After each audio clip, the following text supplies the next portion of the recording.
आप सभी को जय मसीह की और हमारे प्रिय प्रभु यीशु मसीह का धन्यवाद, जिसने अपनी बड़ी करुणा और दया के द्वारा आज का ये दिन मुझे दिखाया, जीवित रखा, ताकि मैं उसकी गवाही दे सकूं और उसके नाम की मैं महिमा कर सकूं। साथ ही मैं धन्यवाद देता हूं मेरे सारे प्रिय पासवानों का, मित्रों का, कलीसिया का और परिवार का, जिसकी प्रार्थना का उत्तर है कि मैं आज इस गवाही को बांट रहा हूं। एक संक्षिप्त गवाही है कोविड-19 अगेंस्ट 19 डेज वॉर की।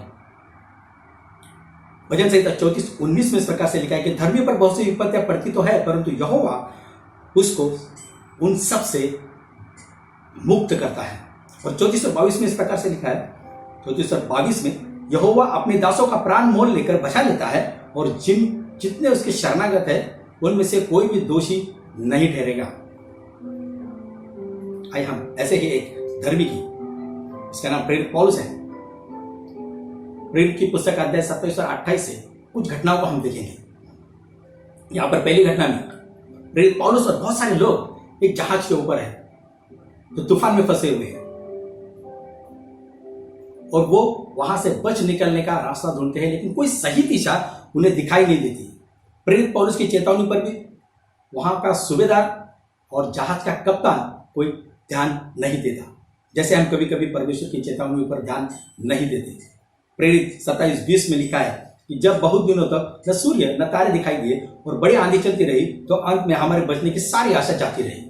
लेकिन उसी अध्याय में जब हम आगे पढ़ते हैं तो पता चलता है कि वो जहाज टूट चुका है और सभी लोग जैसे तैसे तैरकर माल्टा द्वीप के ऊपर पहुंच जाते हैं, प्रेरित 28 के अनुसार। और 28:2 में लिखा है कि वहां के निवासियों ने उन पर अनोखी कृपा की, क्योंकि मेह के कारण ठंड थी, इसलिए उन्होंने आग सुलगाकर उन सबको ठहराया। अब यहां पर प्रेरित पौलुस के साथ में तुरंत दूसरी घटना घटती है। प्रेरित पौलुस ने अपना हाथ बढ़ाया और कुछ लकड़ियों को उठाकर आग में डाला ताकि वो उनकी मदद कर सके। तभी उस लकड़ी में से एक सांप आंच पाकर निकलकर प्रेरित पौलुस के हाथ से लिपट जाता है, अपना जहर और अपना वायरस उसके अंदर डाल देता है। अब इस घटना में देखने वाली बात यह है कि वहां पर 276 लोग हैं, तो माल्टा द्वीप के लोग अलग। इन 276 लोगों में से जो अलग से दिखाई दे रहा है वो है प्रेरित पौलुस, क्योंकि वो परमेश्वर का दास है, परमेश्वर का विश्वासी है, उसकी छवि आम लोगों से भिन्न है। और परमेश्वर के दास या विश्वासी पर विपत्ति का आना साधारण मानसिकता के लोगों के लिए सवाल खड़ा कर देता है, जैसे कि प्रेरित 28:4 में आया।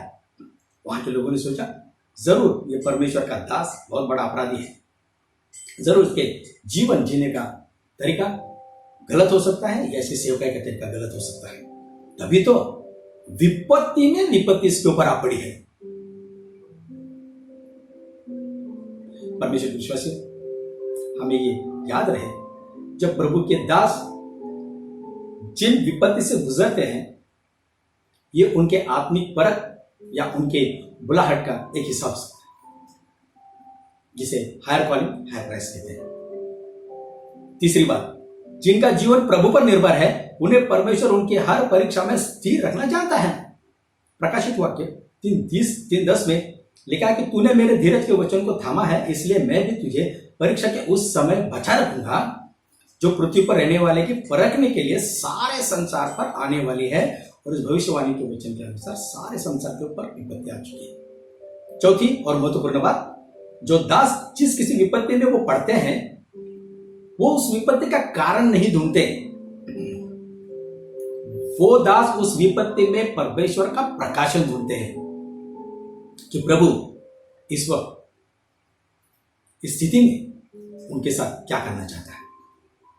जब प्रेरित पौलुस पर सांप ने हमला किया, पौलुस ने उस सांप के वायरस को तुरंत झटक दिया और उसकी कोई भी हानि नहीं। कलीसिया याद रहे, अटैक तो होता है लेकिन इफेक्ट नहीं होता।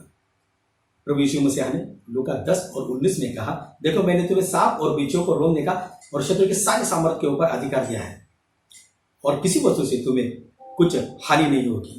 विषय वायरस हमारे अंदर आ सकता है लेकिन असर नहीं कर सकता।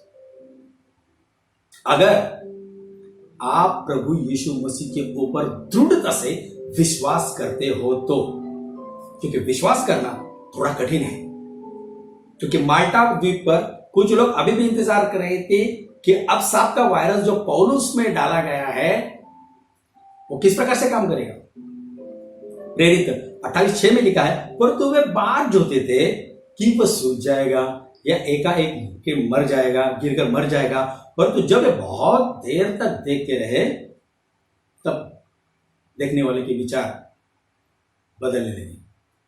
जब परमेश्वर किसी विपत्ति से हमें बचाता है तब शत्रु के द्वारा विश्वासियों के विरुद्ध खड़े किए गए सारे सवाल और उस विपत्ति को प्रभु अपनी महिमा और आपकी प्रशंसा में बदल देता है।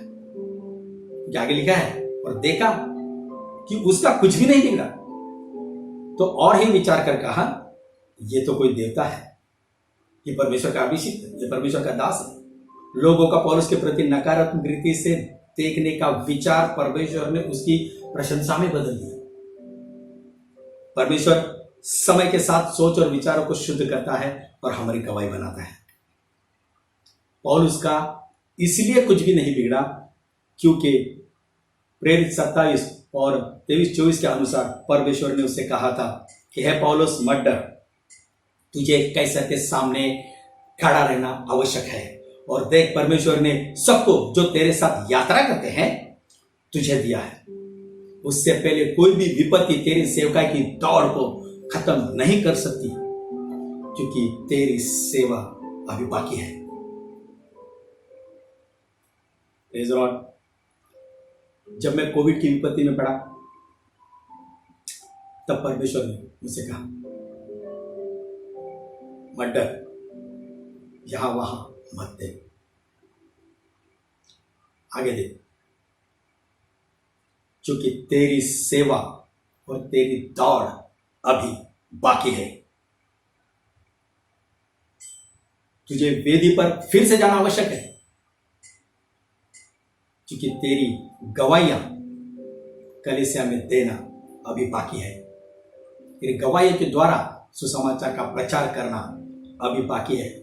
जो भेड़ तुझे दी गई है उसकी अगुवाई करना अभी बाकी है, क्योंकि ये बीमारी मृत्यु की नहीं परंतु परमेश्वर की महिमा के लिए है, कि उसके द्वारा परमेश्वर के पुत्र की महिमा हो। आमीन।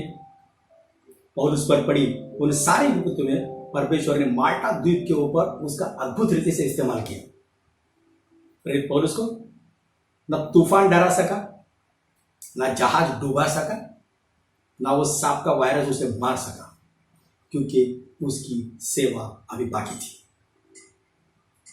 जब डॉक्टर ने मुझसे कहा कि आपका रिपोर्ट पॉजिटिव है, तो मैंने कहा कि मैं परमेश्वर का सेवक हूं और मेरा विश्वास नेगेटिव या पॉजिटिव पर नहीं, मेरा विश्वास मेरे उद्धारकर्ता प्रभु यीशु मसीहा के ऊपर है। Praise the Lord. जब मुझे अस्पताल के लिए जिस एम्बुलेंस में कड़ी सुरक्षा के साथ लेकर जा रहे थे, मेरे पीछे मेरी पत्नी और मेरे परिवार के कुछ सदस्य थे, और वो देख रहे थे कि उस एम्बुलेंस के अंदर मैं अकेला बैठा हूं, लेकिन मैं उस एम्बुलेंस में अकेला नहीं था, क्योंकि मेरे साथ परमेश्वर का वादा था कि चाहे मैं घोर अंधकार से भरी हुई तराई से होकर चलूं तो भी हानि से नहीं डरूंगा, क्योंकि तुम मेरे साथ में रहता है।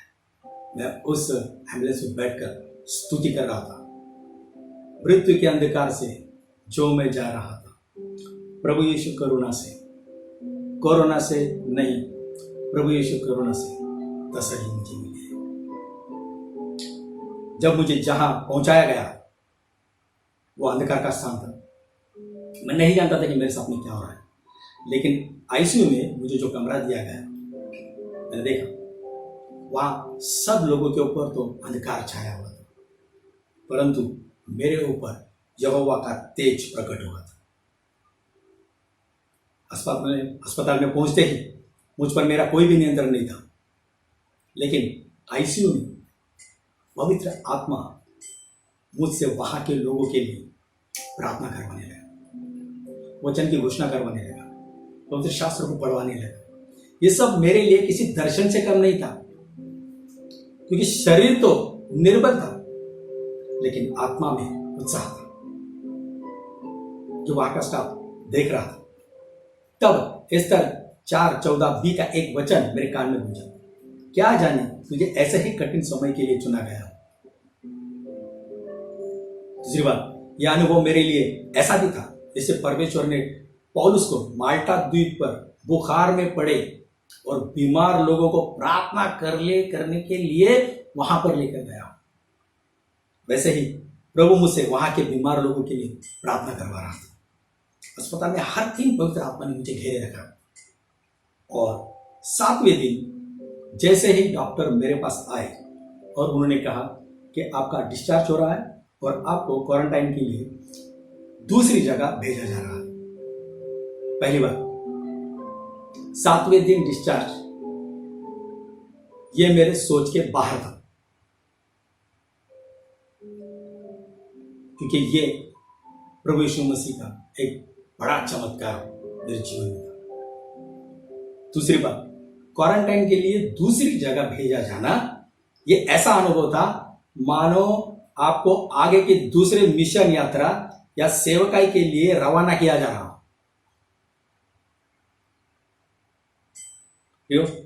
ऐसा इसलिए होता है क्योंकि परमेश्वर का नियंत्रण में हम सब रहते हैं और परमेश्वर सिंहासन के ऊपर विराजमान है और वो आज भी राज्य करता है। तीसरी और आखिरी घटना, जब परमेश्वर ने मुझे अस्पताल से बाहर लाया, तब उस दिन उस अस्पताल से मैं अकेला बाहर नहीं आया, क्योंकि परमेश्वर ने बहुत सारे कोविड के पेशेंट को चंगाई देकर मेरे साथ वहां से बाहर निकाला। और जो वहां का स्टाफ उस दिन ये गवाही दे रहा था कि ये क्या हो रहा है कि आज के दिन कोविड के इतने पेशेंट कैसे रिहा हो रहा है। तभी मेरे कान में एक आवाज गूंजी और कहा, प्रभु का आत्मा तुझ पर है, तुझे अभिषेक किया है, तो बंदियों को छुड़ाए। Praise the Lord. पहली बात, प्रभु आपके साथ जब कुछ करता है या कोई विपत्ति आप पर आप पड़ती है, तब अपने आप को थोड़ा स्थिर रहकर विश्वास में बनाए रखना आवश्यक है। यह बात मैंने सीखी याकूब 1:2 से। हे मेरे भाइयों, जब तुम नाना प्रकार की परीक्षाओं में पढ़ो तो इसको पूरे आनंद की बात समझो, ये जानकर कि तुम्हारे विश्वास के परखे जाने से धीरज उत्पन्न होता है। पर धीरज को अपना काम पूरा करने दो कि तुम पूरे और सिद्ध हो जाओ और तुम में किसी बात की कठिन हो। दूसरी बात, विपत्तियों में भी परमेश्वर आपको अगले स्तर की सेवकाई के लिए तैयार करता है, क्योंकि वो आपको अपना गवाह बनाना चाहता है। क्योंकि पौलुस की सेवकाई विपत्तियों के कारण माल्टा द्वीप के ऊपर खत्म नहीं हुई, परंतु वहां के लोगों के लिए नए सिरे से शुरुआत हुई। पौलुस के जिस हाथ में सांप ने जहर या वायरस डाला था, उसी हाथ के द्वारा परमेश्वर ने वहां के लोगों को चंगाई देने का कार्य किया। शत्रु आपके जीवन में कोई भी वायरस या कोई भी जहर क्यों न डाले, लेकिन प्रेरित 5:20 के अनुसार उसी जीवन से प्रभु आपको गवाह बनाकर सेवकाई करवा सकता है। तीसरी और आखिरी बात, क्या आप जानते हैं कि विपत्ति हमारे पास क्यों आती है? क्योंकि उसका जवाब तुम्हारे पास है। क्योंकि तुम विपत्तियों को परमेश्वर के वचनों से, प्रभु यीशु मसीह के दिए हुए अधिकार से और प्रार्थना के द्वारा उसका जवाब दे सकते हो। सिर्फ प्रभु यीशु मसीह की कलीसिया ही विपत्ति का सामना कर सकती है, लोगों को हानि से बचाने की वो सामर्थ्य रखती है। याकूब 5:15 में इस प्रकार से लिखा कि विश्वास की प्रार्थना के द्वारा रोगी बच जाएगा और प्रभु उसको उठाकर खड़ा करेगा। इसका गवाह मैं खुद हूं। रोग से बचाया भी गया और उठकर खड़ा भी हूं और मैं गवाही भी दे रहा हूं। यदि उसने पाप भी किए हो तो परमेश्वर उसको क्षमा करेगा। समस्या कितनी बड़ी कितनी कठिन क्यों ना हो, वो तुम्हारे सामने से वापस लौट जाएगी। क्योंकि पहला यूहन्ना 4:4 में लिखा है कि हे बालको, तुम परमेश्वर के हो और तुमने उन पर जय पाई है, क्योंकि जो तुम में है वो उससे जो संसार में है बड़ा है, और उसका नाम है प्रभु यीशु मसीहा, जो सबसे बड़ा है। हर बीमारी जिसके सामने घुटने टेकती है, और उसी ने मुझे अपना गवाह बनाकर आज खड़ा किया है और कहा, तेरी सेवा अभी बाकी है। किसी ने खूब लिखा है कि थोड़ा समय है बाकी, सेवा अभी है काफी। हम रुके नहीं, पीछे मुड़े नहीं, क्योंकि यीशु है हमारा साथी। हमारे परमेश्वर का धन्यवाद हो जो हमारे प्रभु यीशु मसीह के द्वारा हमें जयवंत करता है।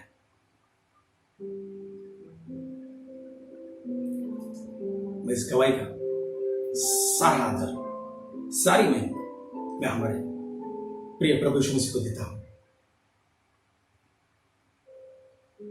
और आप सभी का भी धन्यवाद देता हूं। कृपया इस गवाही को अवश्य ही आप आगे बढ़ाएं प्रभु की महिमा के लिए। प्रभु यीशु मसीह आप सभी को आशीष करें। धन्यवाद।